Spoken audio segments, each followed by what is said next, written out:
Zay ny niveau fa omeny banque BNI Madagascar avahana ireo mpiasa mpanjakana mandritra ny herinandro ny mpiasa mpanjakana omena fianana hatramin'ny 20 isanjato tokoa izy ireo amin'ireo tolotra maro samihafa izay omeny ity banky ity. Manolotra fianambidy hatramin'ny 20 isanjato amin'ireo tolotra maro samihafa natokana ho an'ireo mpiasa mpanjakana ny banque BNI Madagascar. Io ny fantatra nandritra ny valandresaka ao ampanao gazety mikasika ny herinandro ny mpiasa mpanjakana izay karakarain'ity banky ity isam-bolana manomboka androany.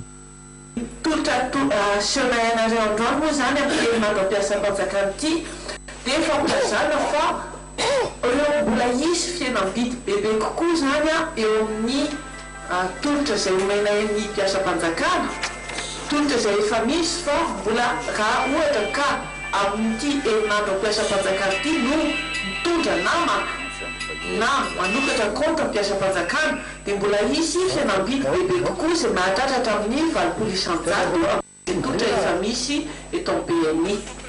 Mikarakara tombola ho an'ireo mpampiasa ny PAC mpiasa mpanjakana sy ireo izay mitondra namana ihany koa ny BNI Madagascar. Tombola izay ahafahana mahazo loka maro samihafa toy ny kit scolaire, vata fahitalavitra, écran plat ary moto izay loka lehibe indrindra. Tafiditra ao anatin'ny politika fanakakaizana ireo mpanjifa trany izao hetsika ataon'ny BNI Madagascar zao.